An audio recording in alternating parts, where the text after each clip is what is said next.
Hi, welcome to Dig into China. I'm Dongyan. On August 2nd, China's Sci-Tech Innovation Board Daily reported that the platforms like WeChat, Taobao, and Xiaohongshu are piloting the use of online permits and online IDs. The Ministry of Public Security and the Cyberspace Administration of China began seeking public feedbacks on July 26 with a consultation period of 30 days, ending on August 25th. Currently, applications for using online permits and online IDs, along with the pilot version of the National Online Identity Authentication System, have been launched in several app stores. Despite the consultation period still being open, the implementation of online permits and online IDs has already started. The App Store indicates that this application was launched by China's Ministry of Public Security, which is rather unusual. These online permits and online ID act as credential for netizens to access the internet, supposedly under the joint execution of the Ministry of Public Security and the Cyberspace Administration. However, in terms of the implementing the responsible department, it appears to be primarily handled by the Ministry of Public Security. The report also details how to obtain online permits and online IDs. Under the current pilot program, first you need an ID card and other legal identification documents, and you must verify your identity information through mobile phone recognition. Next, you undergo facial recognition to ensure that the person holding the ID card is indeed you. Third, you link your phone number. After completing these three steps, ID verification, facial recognition, and a phone number linkage, you set an 8-digit numeric password, which serves as your online identity credential. Finally, you authorize the online permits for use on your mobile phone. Thus, the online ID is a number assigned to you during registration, and you also receive an online identity credential. Based on the process of obtaining the online ID and online permit, the online ID corresponds to a person's identity information and it can be directly traced to the ID card number. Essentially, you can think of the online ID as your ID card number.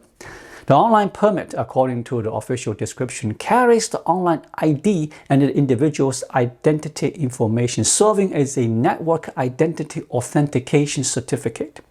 Do you catch the significance of this? The key term here is authentication. This means you need this permit to access the internet. Just having an online ID is not sufficient. Without the online permit, you cannot go online. The online permit is built upon the online ID, which itself is based on your ID card. In addition to containing your personal identity information, the online permit includes your network identity authentication.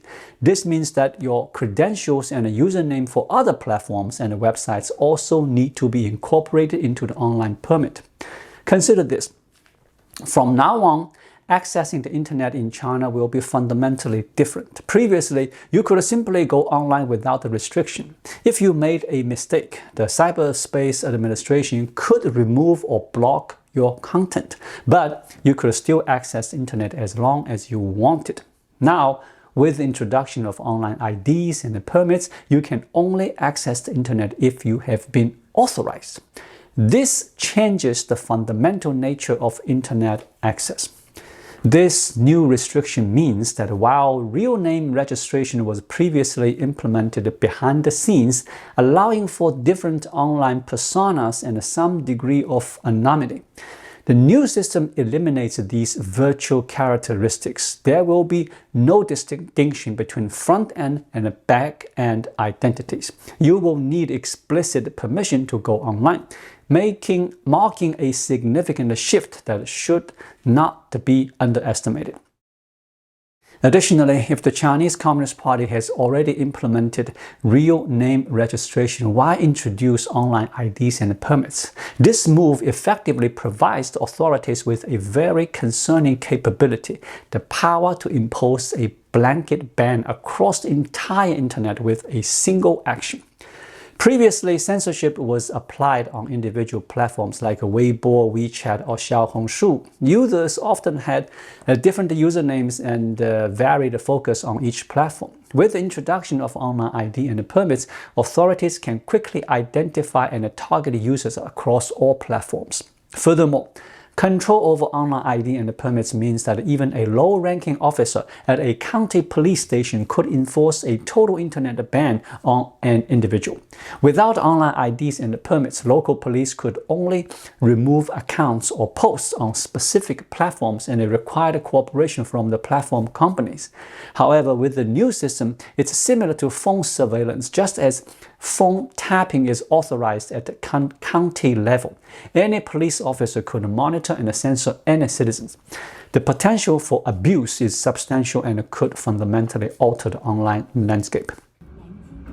Even if you are cautious and avoid controversial posts online, the new system of online IDs and permits still imposes significant restrictions. It allows authorities to control your internet usage by limiting the amount of time you can spend online, the volume of data you can consume, and the number of times you can access the internet. Exceeding these limits would result in an automatic block from online access. This means that if you surpass your allocated usage, you could be prevented from accessing platforms like Weibo, Xiaohongshu, or others. This system is reminiscent of the dystopian world portrayed in 1984, but it may be even more intrusive as it incorporates elements that 1984 did not have, such as the internet, big data, facial recognition, and AI. Chinese people are already confined within a great firewall, unable to access platforms like YouTube, Twitter, and Facebook. While it seemed that domestic websites and personal entertainment might offer some relief, these too are now subject to new restrictions. In the future, accessing the internet will require a permit, with both online IDs and permits being necessary. Additionally, there could be a system where your entire family is tied to a single network account. If one person violates the rules, the whole family could be cut off from the internet. This scenario is deeply unsettling, as it would force family members to monitor and report on each other, fostering an environment of constant surveillance and control.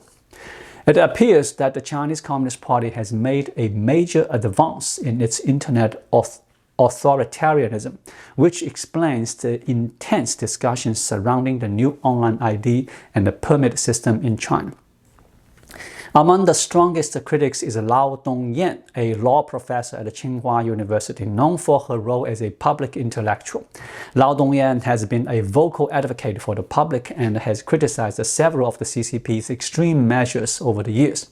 Her critique of this new system highlights her ongoing challenges to authoritarian practices. Recently, Professor Lao Dongyan's critical post has been widely circulated across numerous forums in China, generating extensive discussion on both major and minor platforms. Her views are notably insightful and profound. So let's examine what she has to say. The proposed measures for implementing a unified online ID and permit system, in my opinion, will create substantial social risks and lack the legal foundation required for such departmental regulations.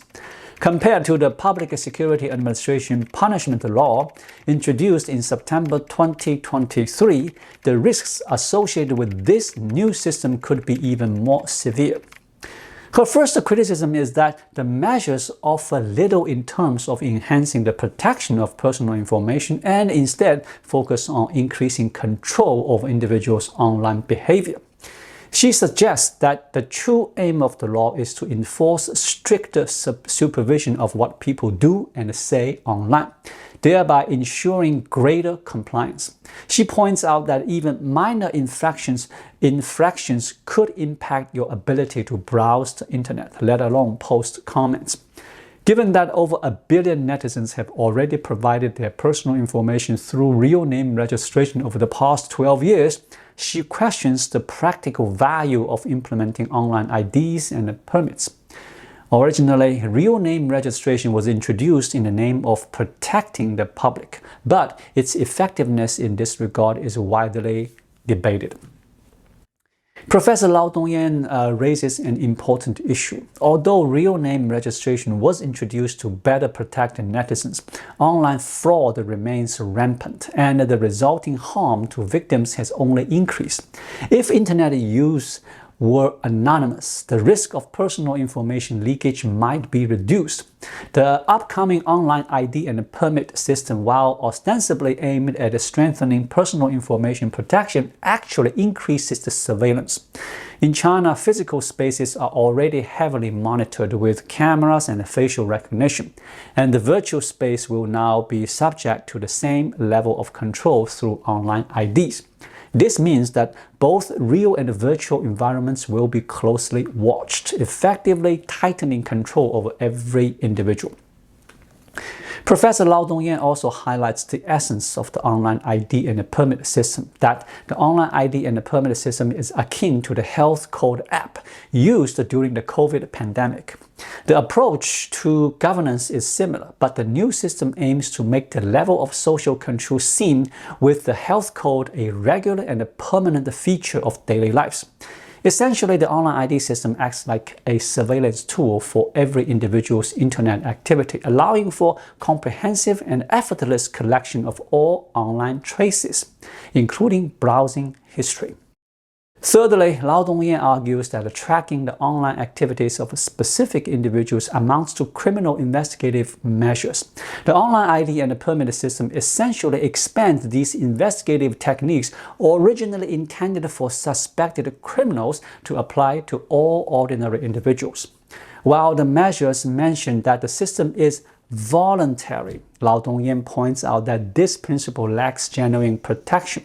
In China, where the principle of voluntariness is often disregarded, it does not provide a valid justification for the online ID permit system. She emphasized that given the issues with facial recognition technology, the principle of voluntariness merely serves as a pretext for shifting the risk rather than offering real protection. Lastly, Lao Dongyan contends that using departmental regulation to introduce the online ID and the permit system lacks fundamental legitimacy and may be an overreach of authority. She believes it is essential to submit the system to the Constitutional and the Legal Committee of the National People's Congress for a constitutional review. Administrative departments should not be allowed to unilaterally implement nationwide regulations without the legislative backing. The appropriate process would involve first establishing a law and then issuing regulations based on that legislation, ensuring proper legal and procedural adherence. I think Professor Lao Dongyan's criticisms are highly targeted and impactful in addressing the impending implementation of this troubling law. Her arguments are both legal and reasonable. From the current trend, it appears that the push for this law is strong and seems almost unavoidable, reflecting Xi Jinping's strategy to tighten control over the public, mentally, behaviorally, and online.